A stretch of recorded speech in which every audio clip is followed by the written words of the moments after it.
Amigos, donde ustedes se encuentren, en cualquier parte del mundo, desde el canal web de Cultura del Centro Cultural San Marcos, estamos transmitiendo nuestro programa Encuentros. Pero este encuentro es un encuentro muy especial, porque estoy con un señor que ha escrito muchos libros, diseñador famoso, músico, guitarrista eximio, profesor principal en la Facultad de Letras y Ciencias Humanas de San Marcos. Por ejemplo, vean, la guitarra en el Perú. Otro, Matías Maestro. Y así, a una persona que yo admiro personalmente, mi tío Nicomedes. Como ven ustedes, dice Perú, y aparece el nombre de Octavio Santa Cruz. Y esta mañana está Octavio acá con nosotros para conversar, para hacer una exploración por lo ignoto, por hacer exploraciones hasta donde puede la mente y el corazón. De modo que gracias, Octavio, por estar aquí en nuestro programa. Es un honor, la verdad, de tenerte aquí, sabiendo de tu valía y de tus calidades. Gracias también por mi parte, estar en este programa de nuestro San Marcos y poder presentar algunas de las cosas que se han ido haciendo poco a poco a través de varias décadas. Bueno, hablar de Octavio Santa Cruz nos remite a hablar de una familia encumbrada, caramba, ¿no? La familia Santa Cruz, ¿no? Estoy pensando en Victoria Santa Cruz, en Nicomedes Santa Cruz, en Rafael Santa Cruz. Bueno, y nuestro querido Octavio es parte de esa familia ilustre e ilustrante, ¿no? De tal manera que, ¿qué se siente ser un Santa Cruz con esos pergaminos familiares? Bueno, exactamente ese enfoque que tú estás tomando, que se siente ser en Santa Cruz y la familia, fue lo que me llevó a trabajar esta última producción, este último libro que se llama Mi tío Nicomedes, donde yo recojo algunas notas que hice a través de varios años, ¿no? Y algunos apuntes o comentarios de lo que recuerdo haber vivido al lado de esta familia. Y lo hice cuando me di cuenta de que los años iban pasando, ¿no? De que lo que había sido para mí la infancia, mi niñez al lado de estas personalidades tan singulares, ¿no? Era realmente ya una cosa histórica, había pasado más de medio siglo, ¿no? Entonces decidí hacer este libro que se llama Mi tío Nicomedes, ¿no?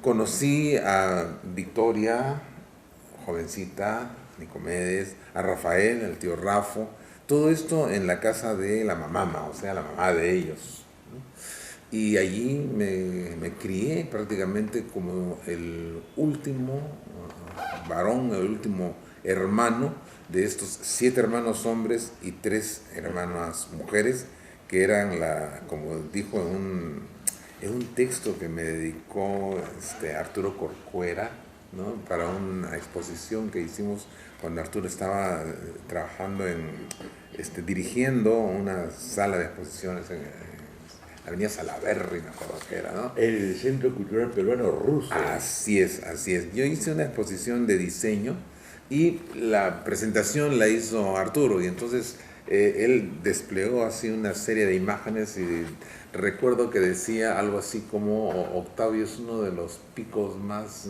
destacados de esa cordillera negra que son los Santa Cruz, ¿no? O sea, la imagen, y prosigue con las imágenes, ¿no? La otra imagen que me gustó mucho es que él decía: Don Nicomedes Santa Cruz Aparicio, o sea, mi abuelo, padre, ¿no? de los Santa Cruz Gamarra, ¿no? Él era un intelectual en los años 1905, 1910, que compuso una décima de hijos. ¿Te acuerdas tú? Eso dijo Arturo, o sea, compuso una décima pero de hijos. Claro, Claro. Yo diría fabuloso. Tuvo 10 hijos, ¿no? O sea, su participación en la décima fue más bien con su progenie, con su prole. Con su prole. Entonces, Octavio se nutre de ese espacio. Diríamos, ahí está tu alma nutricia, ¿no? Sí. Y esa alma nutricia también que se está formando. Tú eres limeño. Sí, limeño. Mazamorrero. Limeño. Por mi parte sí, aunque mi madre era arequipeña. Mi madre apellida Urquieta. Y eso me enteré yo cuando estaba en el colegio. Cuando estaba en el colegio ya tenía un profesor que era un músico. Yo me di cuenta que el profesor comentaba, iba con su violín, enseñaba música, teoría musical, ¿no? Y él parece que también era de una familia de músicos, ¿no? Los Díaz, en Arequipa, son una familia de músicos, ¿no? Y un día él me llamó por un apellido, ¿no? Me llamó, usted, creo que me dijo Pizarro. Usted, Pizarro, acérquese. Y yo miré por todos lados, nada, ¿no? Usted me dijo, Pizarro, acérquese. Yo, perdón, profesor, yo no soy Pizarro. ¿Cómo se llama Pizarro? No. ¿Cómo apellida usted? Santa Cruz. ¿Santa Cruz? Pero, ¿y su apellido materno? Urquieta. Ah, Urquieta. Me dijo, usted es Urquieta. Pues, ¿usted sabe quién fue Lino Urquieta? No, le dije, voy a preguntarle a mi mamá. Entonces, fui a la casa y le pregunté a mi mamá, pues, quién había sido Mariano Lino Urquieta.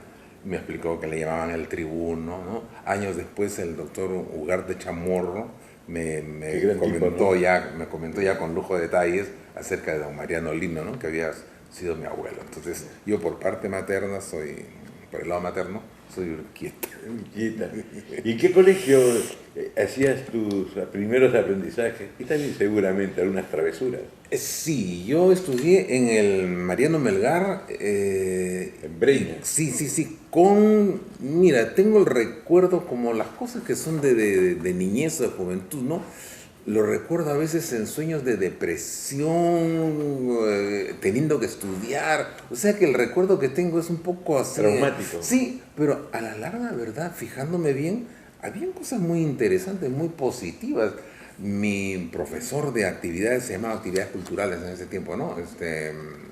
O actividades culturales o algo así, no, o normas educativas, creo que sí. Orientación y bienestar del educando. Algo así. Era nada menos que un poeta conocido, que era el profesor Porfirio Meneses. Sí, claro. Él se encargaba de las normas educativas. Y entonces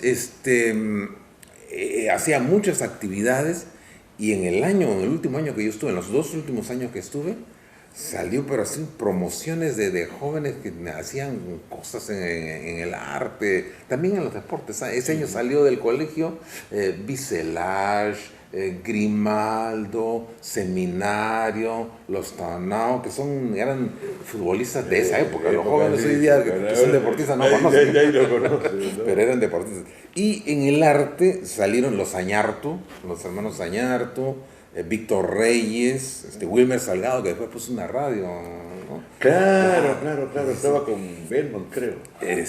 Y entonces las cosas que se hacían ahí eran interesantes, porque el profesor Meneses estimulaba a los estudiantes. Me acuerdo que una vez nos llevó a la casa, al taller de Macedonio Alatorre. Claro, Sí, claro, sí. claro, pintor. Sí. Y lo interesante es que nos llevó a un grupo que éramos los del club de dibujo, ¿no? Y nos dijo, pero ustedes después van a comentar esto, ¿no? Coméntenlo ante sus compañeros. Entonces fue interesante la experiencia y también la idea de transmitir a los demás. O sea, como que inculcando ya un poco el aspecto de recoger datos, investigar, ¿no? Sí, sí, sí, bonito. Bueno, esa fue mi primera aproximación al mundo del arte, ¿no? O sea, conocer artistas y estar estimulado por un profesor que se interesaba tanto en esas cosas. Hice una vez un concurso de poesía, juegos florales. ¿En el colegio? En el colegio. Tengo el recuerdo de eso porque yo nunca había hecho una poesía, jamás no había hecho un poema, pero como dijeron, es concurso, yo dije, tengo que ganar esto, ¿no? A ver cómo se hace. Averigüé, pregunté cómo se hacía, le estaba de moda, se estaba poniendo de moda en esos días Nicomedes de Santa Cruz. Se le escuchaba por los programas de Ferrando. Entonces recordé una décima que hace Nicomedes, donde él explica cómo se hace una décima, cómo se construye. Entonces me fijé cómo era la construcción de una décima, ¿no? Los versos décimo, séptimo y sexto, quinto y cuarto con primero, versos segundo y tercero son de igual terminación. O sea, estaba toda la receta, ¿no? Me hice una décima.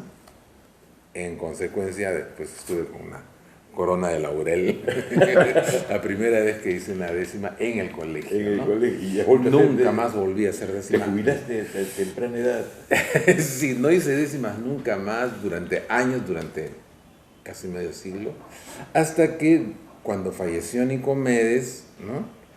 Empezamos en la casa a hacer una serie de cosas. Yo por mi lado hice algún recital en homenaje a la familia, di recital primero en el Centro Cultural, no, en el Ricardo Palma. Ricardo Palma. Sí. Después en el IPMA, con algunos amigos, con Julio Humala, después con mi primo Rafo. Estuve vinculándome con nuevos jóvenes decimistas. Y cuando sale el Festival Internacional de la Décima, que me pareció fabuloso. También, sí. Entonces empezaron a hacer actividades y estos jóvenes y nuevos decimistas, y también algunos decimistas veteranos que se reinsertaban, que no habían tenido... Sí, porque mira, qué curioso. Nicomedes hizo una gran difusión de la décima, pero abarcó el espacio con su imagen. Y tal vez algunos decimistas de esa época no hicieron competencias o cosas así y se mantuvieron un poco discretamente a la sombra. Entonces, cuando ya se les ha buscado, se les ha llamado, había algunos decimistas viejos que existían. Entonces, hubo una reunión de decimistas, nos reunimos, estuvimos haciendo talleres con la agrupación de decimistas. Se formó una agrupación. ¿Aquí en Perú? Sí.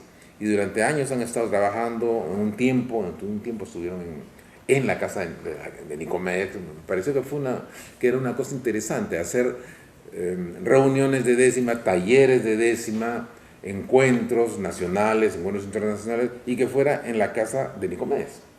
Fue un tiempo interesante. Después estos decimistas han seguido cada uno por su cuenta y riesgo, algunos explorando, como David Alarco, por ejemplo, David Alarco y Nostroza.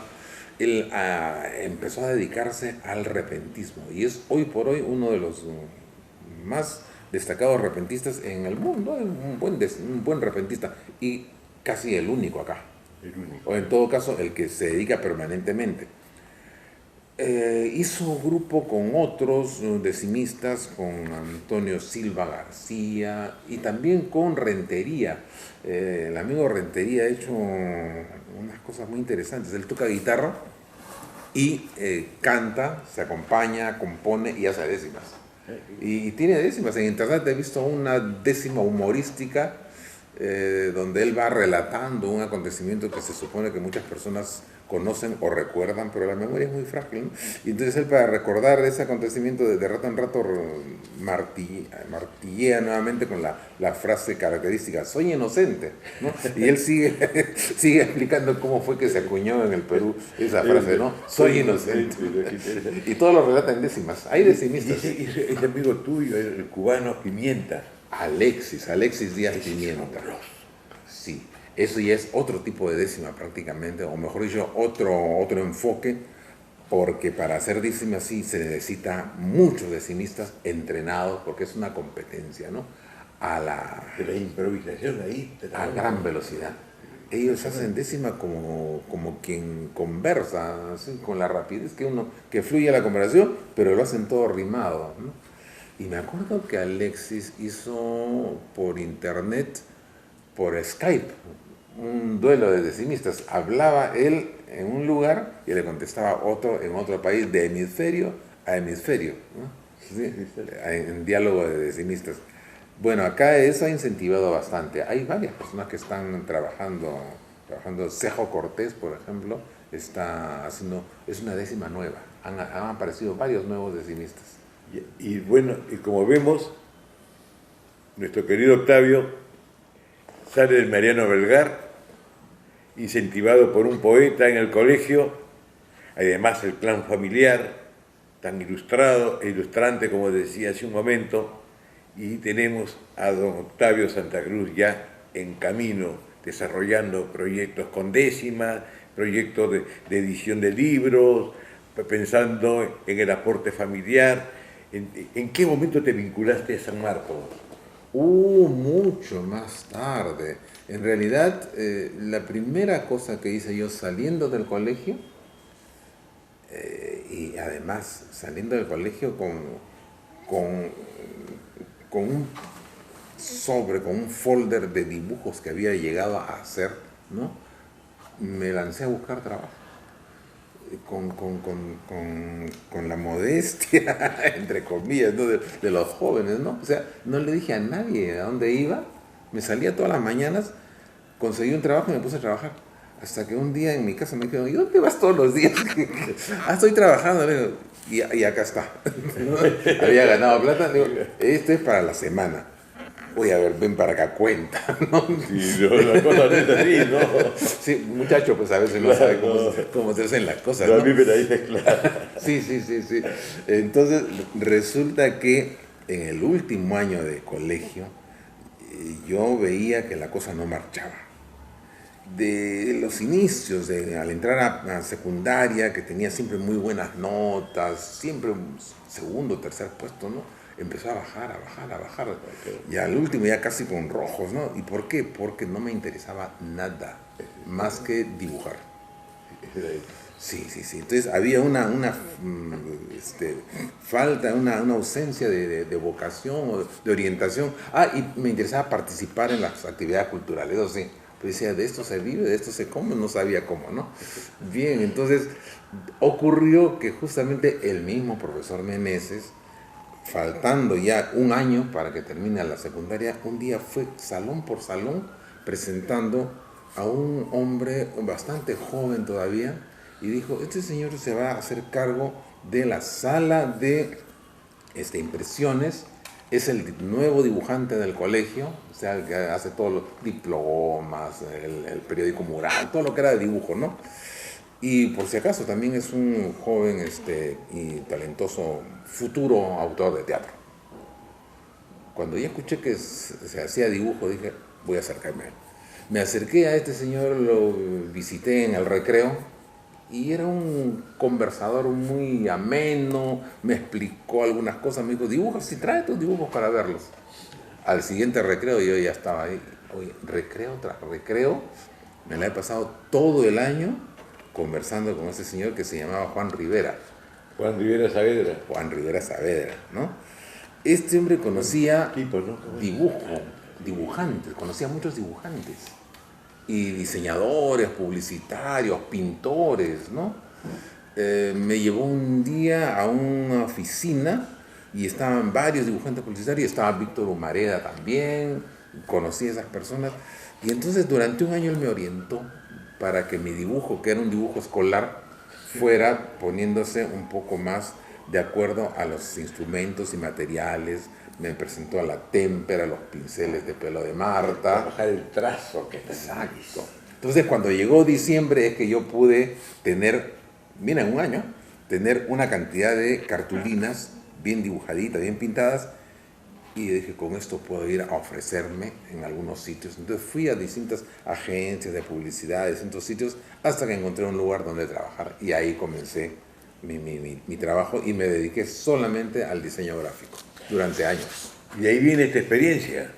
Eso ya años después, este es el resultado ya de haber estudiado el diseño gráfico, de haber aprendido, de haber trabajado profesionalmente durante años. Y para este momento fue una convocatoria a nivel internacional. De UNESCO. De las Naciones Unidas. Claro. ONU, la ONU, Naciones Unidas. Sí, se convocó para un concurso de afiches, ¿no?, sobre el desarme.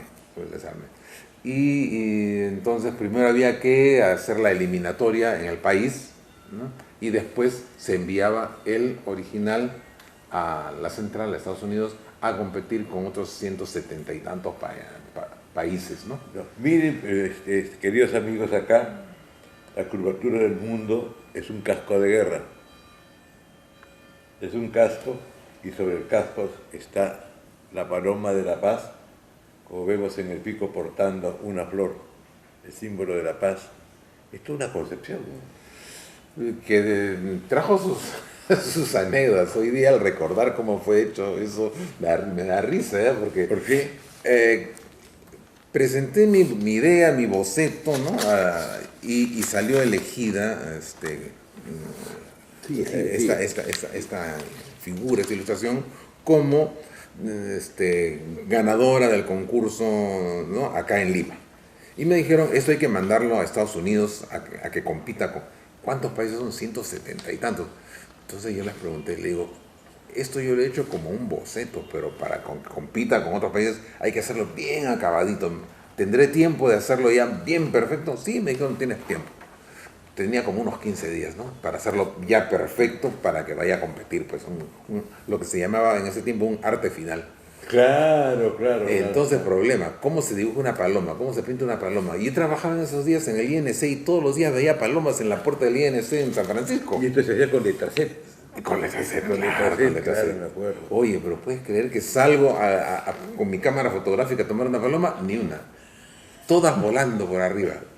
Horas tras horas y no bajaban las palomas. Pero lo del casco fue peor. Yo digo, ¿cómo se hace un casco de soldado? De idea no lo puedo hacer, abrí un diccionario, no era como ahora que hay Google, pues, que uno puede... Busqué, no encontraba un casco. Entonces dije, ya sé, me voy a un cuartel, me fui por el Rímac más o menos, ¿no? Un soldado, sí, lo primero que me mira, me dijo, ¿no? circule. Y no me dejó que lo mirara ni que lo fotografiara, tuve que mirarle así de idea, de recuerdo, de memoria, hice el casco. Bueno, cuando ya tuve todo el material, entonces hice bien acabadito y lo envié. Y fue el afiche, pues, y regresó con una medalla de plata. Por lo menos como si fuera una olimpiada, ¿no? Ajá. Medalla de plata, así que estamos con un olímpico, ¿no? Acá vemos, tengo acá en la mano, un catálogo que nos ilustra. Pero miren esta foto, no se la pueden perder. ¿Quién está ahí? Un chibolito.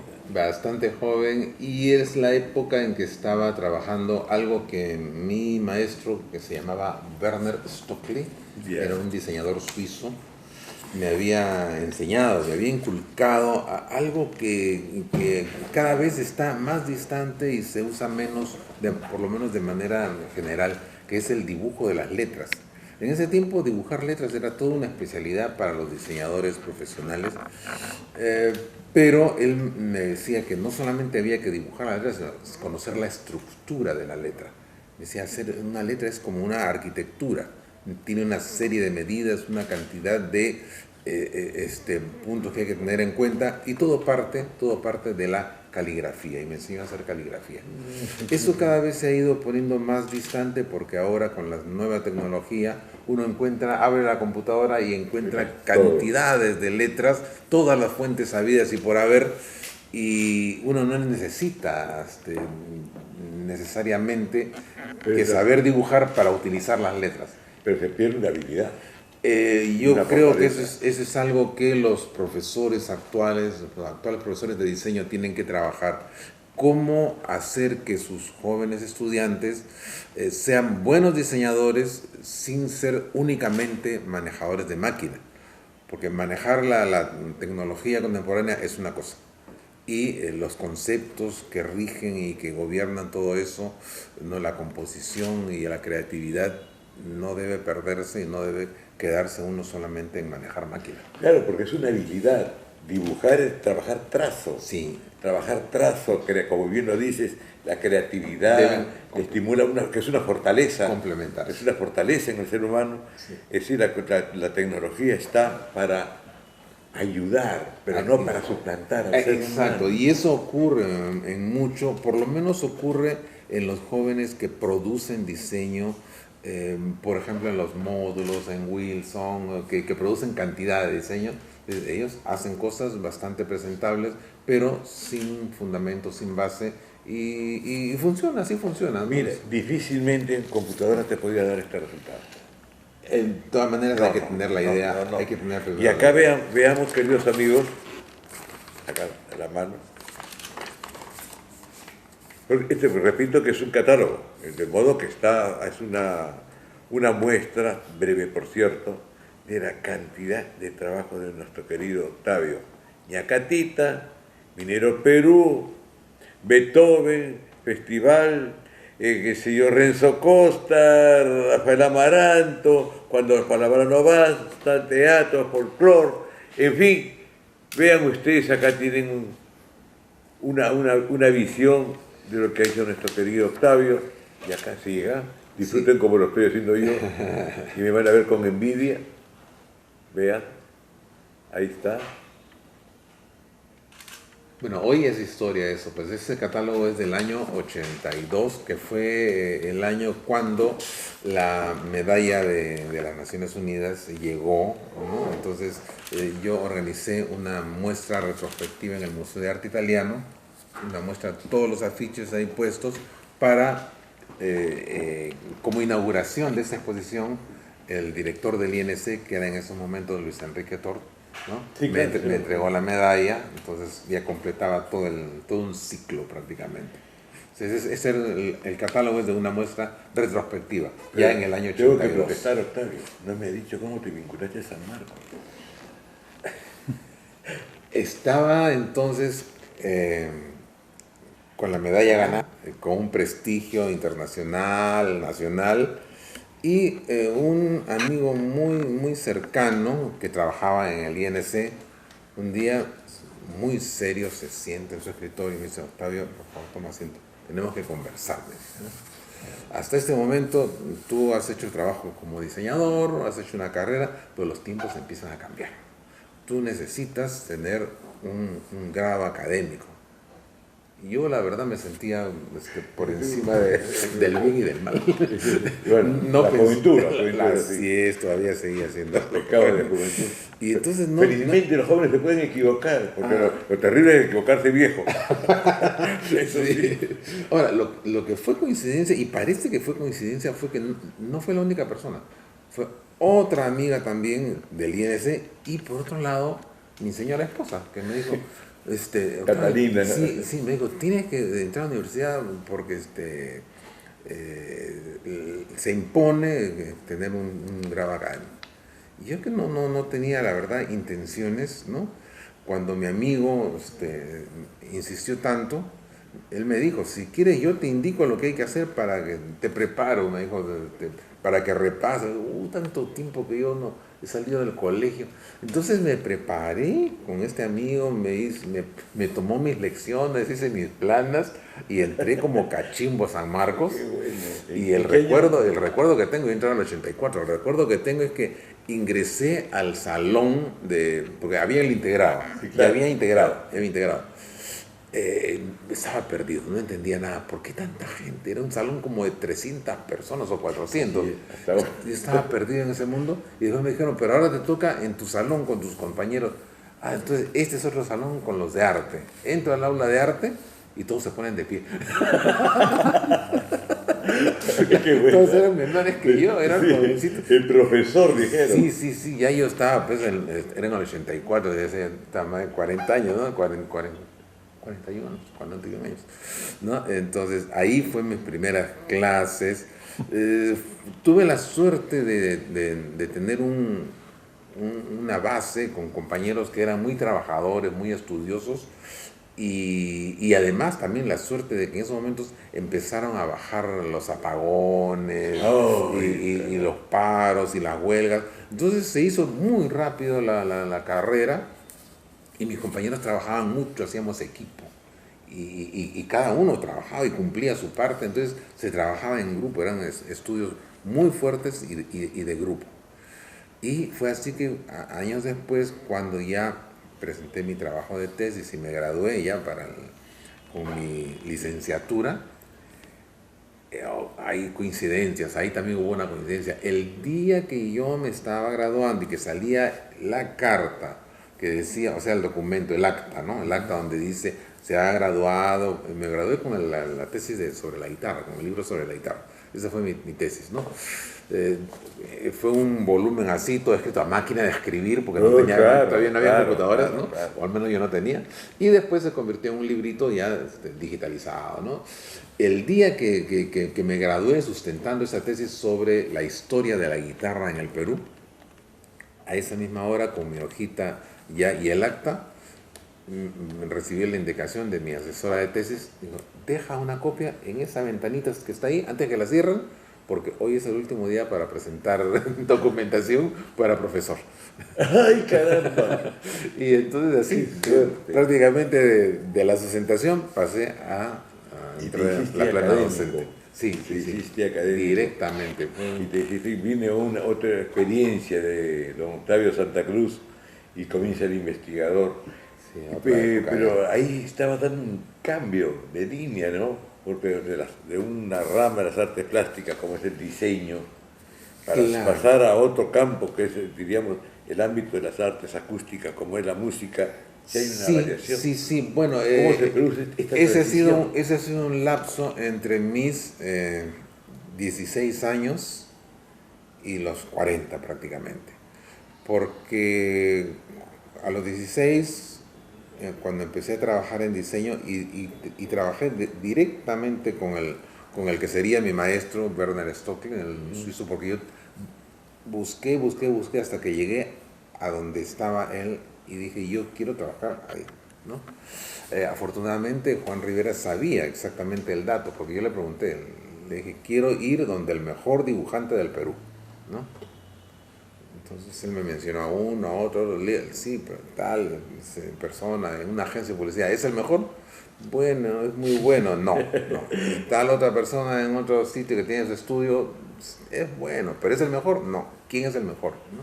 Entonces cuando me dijo quién es el mejor, donde él fui. Con la suerte que le llevo mis muestras al diseñador suizo Stockley, y le dije, yo soy dibujante, le digo, yo soy dibujante, ¿no? Y deseo trabajar con usted. Entonces me miró y me dijo, sí, eres dibujante. ¿Dónde trabajas? ¿Dónde has aprendido? No he aprendido. Entonces, vas a aprender, me dijo. Vas a aprender y puedes aprender acá.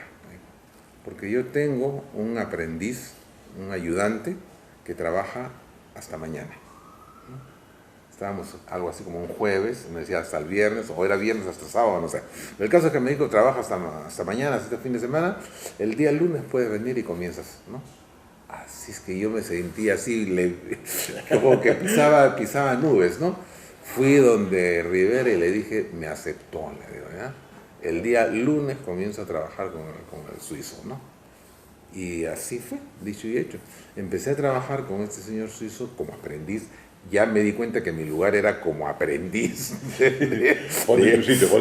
Claro, el hombre era un gran diseñador, ¿no? Eso lo fui aprendiendo poco a poco.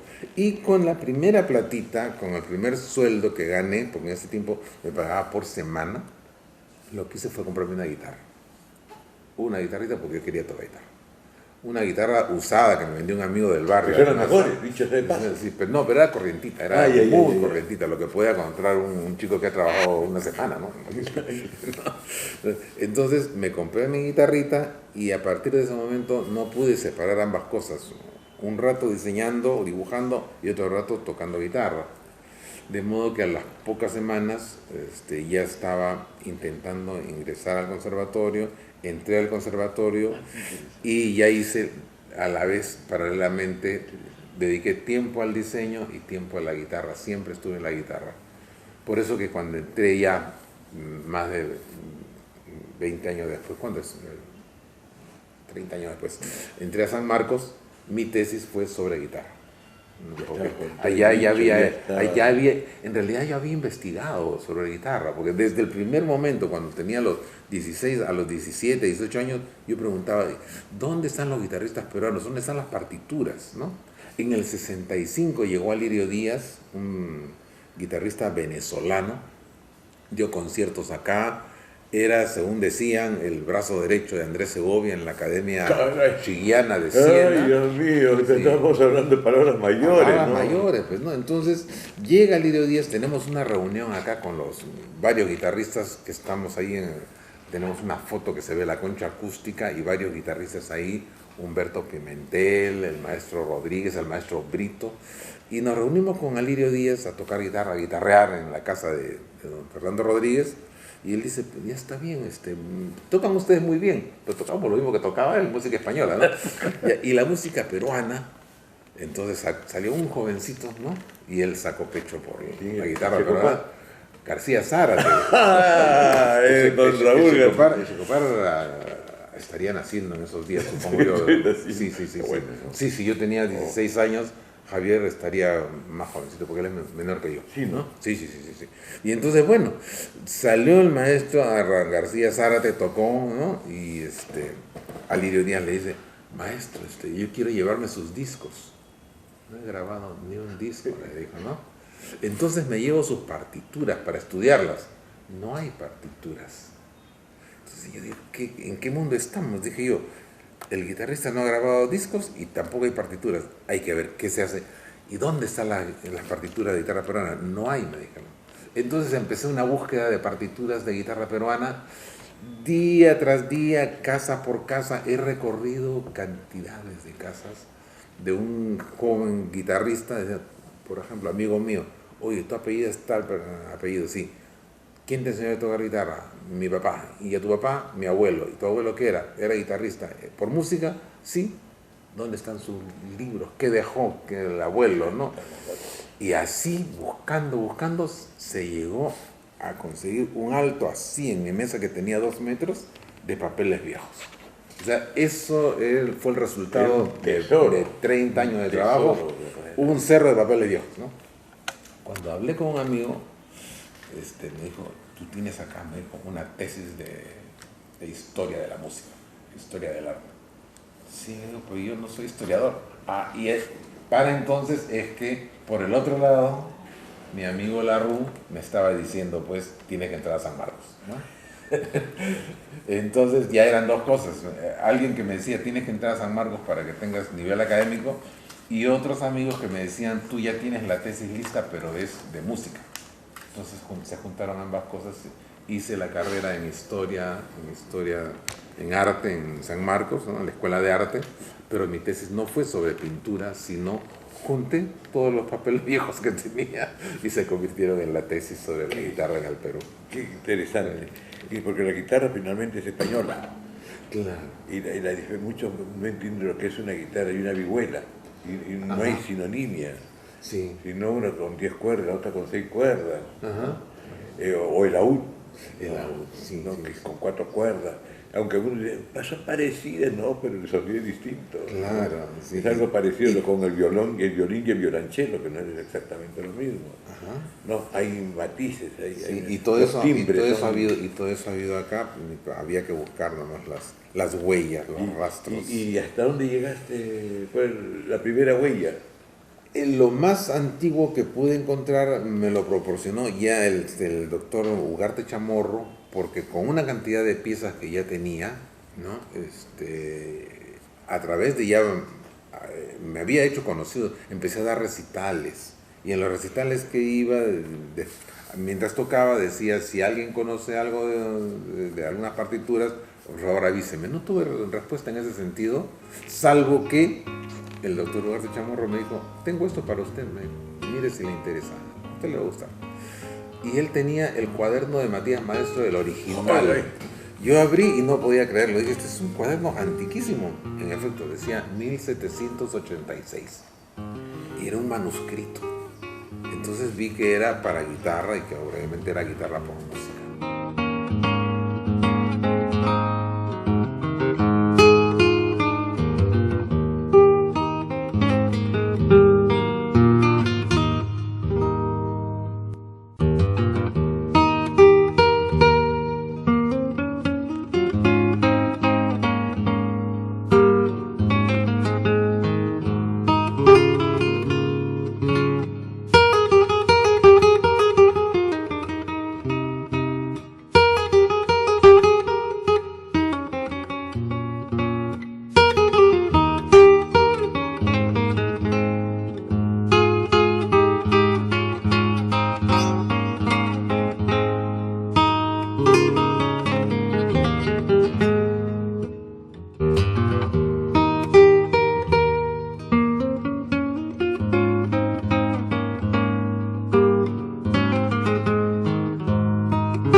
Y en la carátula que se ve allí, ¿no? La carátula está ilustrada por el mismo Matías Maestro, pero me di cuenta que él dibuja el guitarrista tocando guitarra y al costado los otras dos personas, uno tocando un instrumento que parece un violonchelo y otro una flauta. Entonces, esta música debe haber sido para un trío. Para un trío, Sí, sí, para sí. un trío. Sí, sí. Lo que muy pocos conocen, que Matías Maestro estuvo muy vinculado a Hipólito Unanue.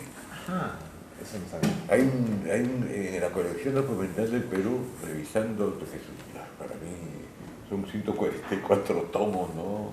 Entonces hay un tomo dedicado a los ideólogos de la independencia, Hipólito Unanue. Entonces, cuando revisando ahí, me encuentro con un recibo. Para hacer el Colegio de Medicina de San Fernando, se llamaba así colegio, no facultad. Abascal la había creado, muy bien, pero ¿y dónde sacó plata? Entonces Unanue pasó sombrero. Ajá. Pasó sombrero dentro y fuera del Perú, dicen los óbolos, le decía, ¿no? Entonces, pero que me llamó la atención que el tesorero de buscar el dinero era Matías Maestro. Y entonces dice, hay un recibo que dice, he recibido la suma de 8.000 pesos por la venta de la casa del doctor Unanue. Vendió su casa. Vendió su casa, hermano, para terminar la construcción del colegio de San Fernando. Ya. Bueno, ese es San Marcos. Ese es San Marcos. Bien desde dentro. Es decir, estaba en todo el proyecto. Todo, de una generosidad extraordinaria de los profesores, de una generosidad de todas las personas que trabajan como si existiese un secreto que dice, tiene que funcionar a como dé lugar, si no tenga medio, pues tú lo haces funcionar, ¿no? Y en ese sentido también está don Octavio Santa Cruz, que nos ha dado tantas muestras de su quehacer por la cultura, por la educación, por el arte en suma. Aquí estoy viendo uno que dice Pedro Tirado. Ah, esto es Pero una maravilla. vean, queridos amigos, diseño, vean ustedes ahí, es una guitarra. Y en la guitarra, en el centro, por decirlo en el hueco, dice Pedro Tirado, mi nuez, ¿no? Y está a la fecha, colección de 10 minués peruanos, 1780 a 1856. Trabajo de don Octavio Santa Cruz. Sí, Ahí, este es un intento de revisión, pero que a la fecha realmente está siendo continuado por otros guitarristas en otras partes del mundo. Porque cuando yo empecé este trabajo, Pedro Tirado era un enigma, un enigma. Ya yo me había hecho conocido como buscador de partituras en los años 80, ¿no? En los 70 y en los 80. Y llegó una carta al Conservatorio Nacional de Música de un músico argentino, el señor Néstor Westrin. Y Néstor Westrin se comunica con el conservatorio y les dice, por favor, estoy haciendo una historia de la música argentina y de la música de la guitarra en Sudamérica, la música, partituras de guitarra sudamericana, y quisiera algo sobre este guitarrista tan importante al parecer, Pedro Tirado, ¿no? Que está mencionado en una revista italiana de 1930 y tantos, 930 y tantos. Entonces en el conservatorio leyeron esto y no tenían la menor idea de lo que se trataba. Pedro Tirado, ¿quién es? Dijeron, bueno, hemos visto que el que se está interesando en esto es Santa Cruz. Me llamaron inmediatamente. Octavio Santa Cruz, acá hay una carta de Argentina, tenga usted la carta y usted conoce algo de esto, dele respuesta. Yo cogí la carta, miré y dije, Pedro Tirado, tampoco lo conozco. Busqué a mi... Ah, y además decía que era un guitarrista importante, ¿no? Según dice Alcedo, Bernardo Alcedo. caramba. Entonces fui donde mi maestro, el maestro Juan Brito, maestro, le digo, que era pues para mí la enciclopedia, que conocía la guitarra desde los años 30 acá en Lima, ¿no? Maestro, ¿usted conoce un guitarrista Tirado? No, me dice, no lo conozco. Nada, tampoco, ¿no? No se le conocía. Empezamos a buscar y con el doctor Ugarte Chamorro también empezamos a buscar, porque era arequipeño, además. Y todo lo que es Arequipa tenía que ver con el doctor Ugarte porque a él le interesaba todas las cosas de arequipeño. Ahí fue que conversamos de Urquieta y todo, ¿no? Y visitamos al doctor Vacacorso, ¿no? ¿No? Y buscábamos saber algo de este Pedro Tirado y no se encontraba material. Entonces el amigo Westring me mandó 6 minuetos de los que habían sido revisados en esa revista italiana. Y la revista italiana decía, comentamos acá estos minutos que han sido publicados en 1850 y tantos, o sea, más atrás. Y no había cómo encontrarlo. Hasta que pasa un tiempo, ¿no? Pasa un tiempo y me entero, ya para entonces estábamos en cerca del, hace unos 15 años más o menos, ¿no? Me entero que en Sucre, que era el lugar donde vivió este señor Tirado, se había encontrado 90 y tantos centímetros de partituras. Para guitarra. Para todo. Ah, para todos. El hombre escribía para guitarra, porque era su instrumento, para piano, para coros, misas, conciertos, pianos, sonatas. En este momento hay un equipo que se formó hace ya como 6 o 8 años en Sucre, en Bolivia, que están investigando porque dicen que este hombre debe haber sido, como decía Bernardo Alcedo, el mejor talento músico del Perú y posiblemente de América. Es el Alto Perú. Pues. Nacionalista antes de los 5 rusos. Sí. O sea, porque Caramba. escribía yarabíes también. Claro. Ah, qué interesante. Sí. Porque Nunca Lavalle también escribía Yaravía, ¿no? Sí. Pero Este es antes.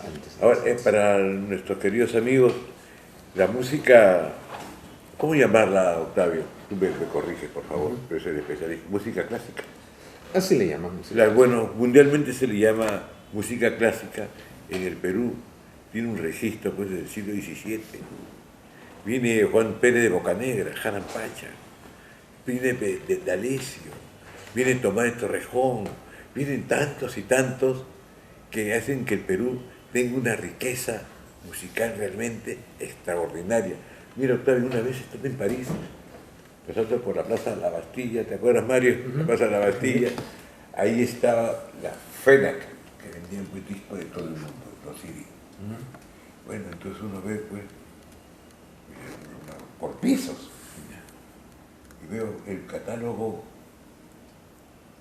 de discos raros que eran carísimos, para mí por lo menos eran carísimos, veo. Gran barroco peruano. ¿Sabes cuánto me costaba eso? 120 euros. Yo sudaba, quería comprarlo, no me alcanzaba. Dije, tengo que sacrificar comida, esto. no pude más y lo compré. Pero lo que es curioso, que se había hecho, el coro era de la Universidad de La Habana, ¿no? Con el grupo no sé cuánto de México, y la grabación se había hecho en Colonia, en Alemania, y los peruanos desconocíamos por completo. Mira, Esa es una metáfora Ya, de lo ya. que es un país cultísimo, desconocido por los peruanos. Es una paradoja que personalmente no tengo respuesta. La dejo ahí y mejor, la dejo ahí para no ponernos tristes, ¿no? Pero además, estoy viendo, por eso no me llama la atención lo que nos está contando aquí Octavio, en absoluto. Está dentro de una coherencia de un país que tiene una producción musical por regiones, qué sé yo, por situaciones, en fin, muy, muy, muy interesante. Entonces, Aires Costeños, música peruana, antología, Octavio Santa Cruz, ¿ves? Ese fue el primer cuaderno que hice. El primero, ¿no? Sí, sí. En realidad, ese fue el cuaderno que hice desde mis, ¿qué te digo?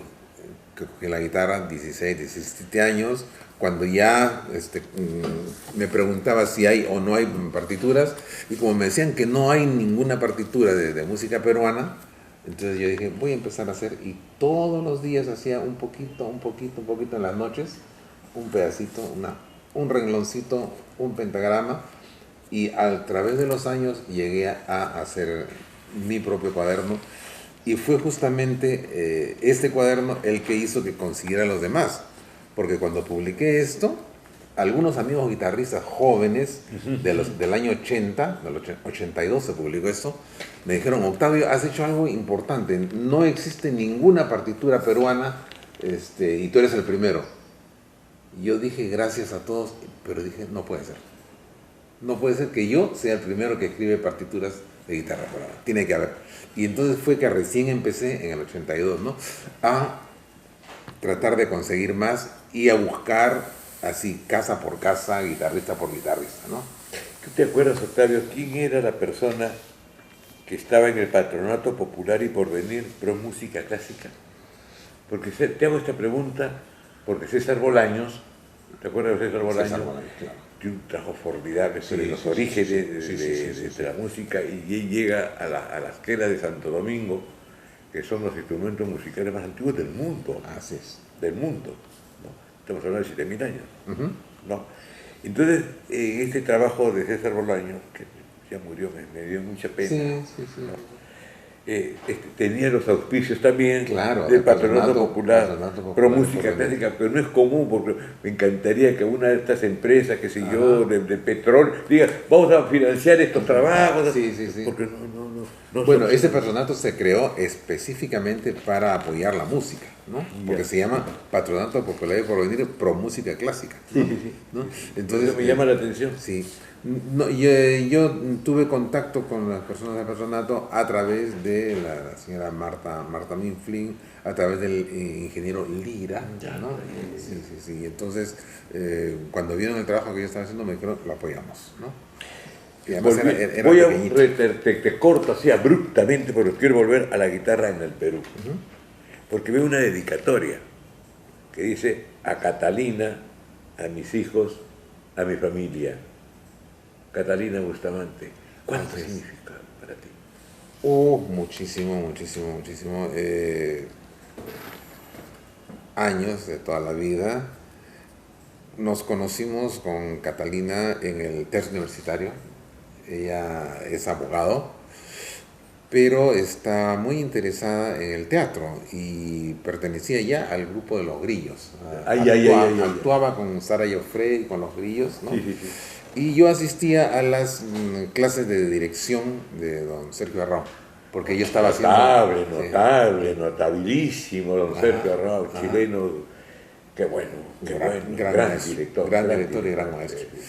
Esa fue la primera vez que conocí a Catalina. Nos encontramos en esas clases. Fue la época en que hice la ficha de Ñacatito también, en el teatro universitario. Por aquí ¿no? lo he visto. Sí, tenemos la imagen ahí también. Sí. Entonces, bueno, cuando nos hemos comprometido con Cata, tenemos hasta anécdotas realmente. Tenemos una anécdota muy que nos da mucha risa, porque eran épocas difíciles. Pero yo trabajaba en varios cuéntamela, sitios. pues, para Sí. Yo trabajaba en varios sitios, ¿no? Y estaba muy contento de trabajar en varios sitios, ¿no? En la mañana trabajaba en una oficina y tenía que coordinar el trabajo, la producción de 10 artistas, de 10 diseñadores. Yo era el coordinador del equipo. Almorzaba rápidamente y me iba a una agencia de publicidad a dirigir el trabajo de la agencia toda la tarde, de 2 a 6 de la tarde. En la noche me iba a una academia y dictaba clases en la academia, ¿no? De 7 a 9 más o menos. A las 9 de la noche me iba a la casa, comía algo y me ponía a hacer algunos diseños para uno que otro cliente que aún habían por ahí, Sinamos de repente, o algunos, ¿no? Y bueno, entonces tenía trabajo no me faltaba, en la academia, en la agencia, en fin, ¿no? Llega un día y mi esposa, era de noche, era más o menos las 9, 10 de la noche, y me dice, me duele. Le digo, llama al doctor. Le llama al doctor y le dice, tengo un dolorcito. Ah, no se preocupe, le dice, usted todavía tiene para tiempo, usted es primeriza, las primerizas siempre se alarman, ¿no? Pero no pasa nada, le digo.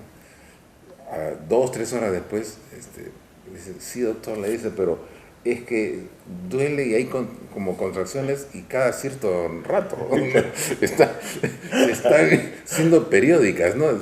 Ah, entonces se viene. Entonces sí. Bueno, entonces nos vemos en la mañana en la clínica. Primeriza, un hijo que se venía y yo mirando. En el trabajo en la mañana tenía ya como 5 meses, me decían, sí, se está haciendo el trámite. El trámite se está haciendo en su momento, eso se va a hacer, pero tú sabes que la cuestión administrativa demora, ya va a salir tu pago, ¿no? En la agencia me dicen, oh, hermano, no hemos cobrado, ¿no? en los trabajos que había hecho para distintos afiches, ¿no? Había presentado yo la factura, ya tenía la factura presentada, pero plata en el bolsillo no tenía, ¿no? Obligatorio, con su pan bajo el brazo.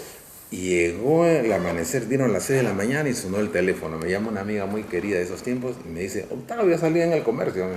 ¿Qué pasa? Ganaste el concurso de la guía telefónica. Oye, la se cumplió. Sí. Vino con su pan bajo el brazo. Le tomamos una foto a la bebé que nació a las 8, nació la bebé. Tomamos una foto, hermano. A los 2, 3 días que ya me habían dado el cheque, ¿no? Sí, nació con su cheque bajo el brazo.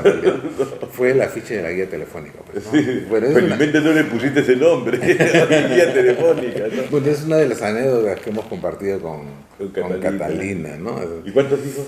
Tenemos tres. La hija que nació esa vez, en la primera hija, con ella hemos hecho grabaciones en guitarra, tenemos algunos videos hechos, ¿no? Porque llegó ella a estudiar guitarra cuando ella fue jovencita. Ahora no todo el tiempo está con la guitarra, de vez en cuando acaba de comprarse una guitarra nueva, ¿no? Porque ella es profesora maître de conférence en París, en Francia, ¿no? Sí, y así, ¿no? Hemos hecho algunas cosas.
Otras cosas que hemos trabajado también con Catalina, tiempo después, hemos hecho el libro que se llama Un violín para el danza, con cuentos, porque empecé a acompañar a Cata a su taller de narrativa, ¿no? Y entonces también entré un poquito por la narrativa y aparecí haciendo cuentos. Eso ha sido influencia de Catalina, ¿no? Y acá tengo Biblioteca Nacional del Perú, cuaderno de música para vihuela. Esto lo he dejado para el final, porque quisiera que vean ustedes acá guitarra y vihuela. No es lo mismo. Son dos instrumentos aparentemente semejantes. Son semejantes, pero no son lo mismo. ¿Puedes explicarnos un poco más de este? Bueno, el nombre es un poco antojadizo, porque en realidad el nombre de vihuela está usándose acá, así como cuando uno dice, oye hermano, vamos a una fiesta, saca la viola, ¿no? En realidad no es viola, no es guitarra, ¿no? Pero lo interesante de este cuaderno... Como sinónimo de guitarra. Como sinónimo de guitarra. Lo interesante de este cuaderno llamado ahí de vihuela de 1830 es que en 1830 es alrededor de la época en que el guitarrista Pedro Jiménez Abril Tirado, el maestro de capilla arequipeño, partió hacia Bolivia. Y es muy probable que este haya sido un cuaderno o borrador suyo o de algún alumno suyo. Te contaré que hoy día los cuadernos de los 100 minutos de Tirado están siendo revisados por importantes guitarristas en el mundo. Ernesto Maiguire, creo que está en Suiza, otro guitarrista en España, otro en Alemania, guitarristas peruanos, ¿ah? Luis Malca está en España, Alexander Sergei Ramírez en Alemania. Ellos están no solamente tocando la música y grabando discos de la música de Tirado, sino haciendo sus propias revisiones. Y para quienes vean este programa que sale al aire y por todo el mundo, porque las ondas nos llevan a todas partes, es muy probable que este cuaderno de vihuela sea de Tirado también. Sí, ¿no? Sí, porque acá aparece como anónimo, pero es seguro que es de música de Tirado. Y es una música un poco extraña, ¿no? Porque no corresponde a ningún estilo preciso de la época, parece un poco clásico, un poco romántico, en fin, no sé. Pero es música del arequipeño Tirado, entonces es un buen cuaderno, interesante. Finalmente, ¿qué idea tienes tú de la música en el Perú? No digo música peruana que suena a nacionalismo, ¿no? Sino de la música en el Perú. ¿Qué idea te has formado luego de la investigación que has hecho, siguiendo por todos los meandros de pentagramas y cosas así para ir a los orígenes de la guitarra en el Perú, de otros instrumentos musicales, haberse compartido con tantas personas tan exquisitas en el arte de la guitarra, en fin, ¿qué idea te has formado? Bueno, una idea acerca de la cierta riqueza que tiene nuestro material sonoro, pero que yo creo que debe ser trabajado por los jóvenes con una perspectiva dual, ¿no? Por un lado, no apartarse de las fuentes y ver que los orígenes se mantengan, o sea, conocer el material como si uno estuviera en un museo y conocer la música pura tal como está o como se han conocido las piezas en su momento culminante. Y por otro lado, seguir el devenir, como todas las influencias modernas que aparecen y los cambios que van habiendo, ¿no? Las fusiones y novedades que hayan, y ya cada cual se encargará de hacer sus propias versiones o novedades, pero que no se mezcle una cosa con otra. O sea, que no se pierda la perspectiva de saber qué es lo que se está haciendo, porque el joven que se interesa en la música debe saber si está yendo hacia una versión contemporánea o si está tratando de acogerse a las versiones tradicionales, ¿no? Entonces, por lo menos uno debe tener claridad, ¿no? Eso me parece que es bien importante, ¿no? Que no se pierda la perspectiva. Exacto. Que no se pierda la perspectiva que la música en el Perú es tan antigua como la papa, como el maíz, como nos han demostrado nuestra querida y admirada Ruth Shadi con las quenas de Caral, y antes Federico Engels, el antropólogo belga, con las quenas de Santo Domingo, o Josafat Roel Pineda con las quenas de Chilca, instrumentos musicales de viento antiquísimos y desde aquellos tiempos hasta nuestros días es la continuidad musical de los arpegios del Perú. De tal manera, queridos hermanos y amigos, que este es Octavio Santa Cruz Urquieta, musicólogo, profesor principal en la Facultad de Letras y Ciencias Humanas de la Universidad Nacional Mayor de San Marcos, destacado dibujante, en fin, un hombre de cultura y para la cultura. De tal manera que desde el canal web de cultura del Centro Cultural San Marcos hemos transmitido el programa Encuentros. Gracias, Octavio, por haber aceptado nuestra invitación. Gracias a Mario Poselcot por la dirección y conducción del mismo. Hasta otra oportunidad. Buenas tardes, buenos días o buenas noches. Gracias, Daniel.